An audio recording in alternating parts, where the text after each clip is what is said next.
A weird tale of stolen Teslas in Utah, and this week's Tidbit of the Week. This is Tesla Tidbits episode number 327 for November 28th, 2017. Our only story tonight comes from Electrek, and it's a rather bizarre one involving the Salt Lake City, Utah store being robbed. 4 cars were stolen from the store and subsequently recovered over the course of a few hours after the first alleged thief kind of turned himself in. The alleged thief pulled up behind a state trooper and told them, quote, "I've been looking for an officer. I got this car. A guy gave it to me. I want to give it back," end quote. Of course, the trooper was suspicious, impounded the car, and escorted the thief to the store where the robbery was discovered. In a bizarre statement later given to the police, the alleged thief said that he found the store burglarized, and because of this, obviously the next leap of logic is that he would be allowed to take the key fobs in the cars. But the weirdness doesn't end here. In one of the more ironic arrests, a man led police on a chase only to be caught after the battery was depleted on the car. And lastly, a couple found in one of the stolen cars was pulled over and claimed that, quote, someone named Tesla, end quote, gave them the vehicle. All of the stolen cars have been recovered.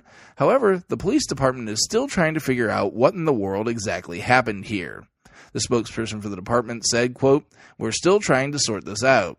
We actually have 2 people claiming their name is Tesla, and a family member died and left them these cars," end quote. That's certainly a strange set of events, but I'm glad that everything ended well.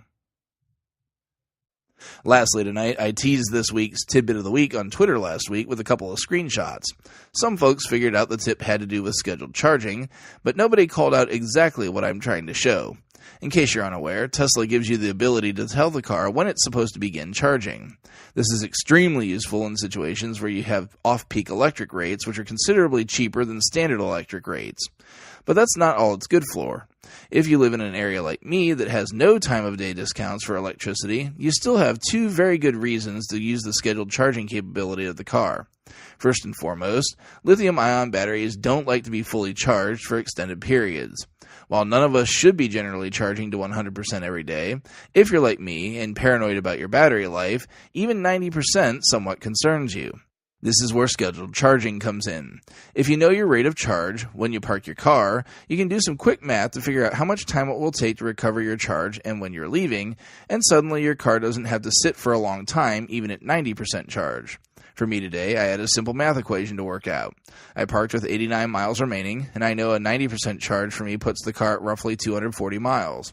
My charge situation gives me roughly 30 miles recovered per hour of charge. This means that the car will be back to full charge in roughly 5 hours after restoring about 150 miles of range. If I'm leaving my house at 7:45, that means that I'll need to start my charge at 2:45. I always build in some fudge room as well, so I'll start that charge at 2:15 just to make sure I get my full charge in. But that's not the only reason to use scheduled charging, and here's where my screen captures come into play. You'll note the difference in my range when having the scheduled charge versus not. While car functions that draw power come directly from the plug while plugged in, once the car hits its charge limit, charging is flat out done. The UMC doesn't try to keep the charge at a given level, and you just end up losing range the longer the car just sits.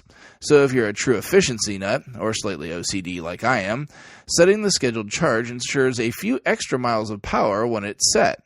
This is typically only going to be about 4 to 6 miles, but your mileage may literally vary depending on when charging completes and when you need to leave. This typically works out to 2 to 3% range in the grand scheme of things, which is nothing to scoff at, especially during these winter months in the north when you'd like to be able to run the heater for longer. Make sure you check out the links to the full stories in the show description.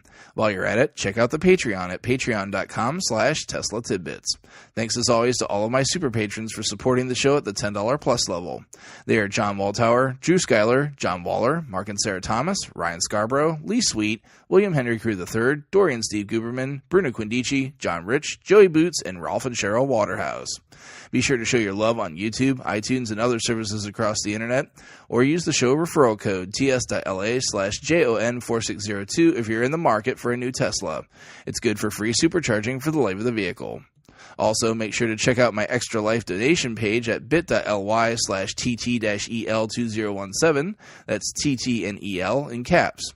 Game day is coming up this Saturday, so if you have $1 or $2 to spare, I and the children it goes to support would greatly appreciate it. That's it for today. If you have feedback for me, the best way to be heard is to tweet at Tesla Tidbits. I'll see everyone back here again tomorrow. Until then, keep it charged and hit the road.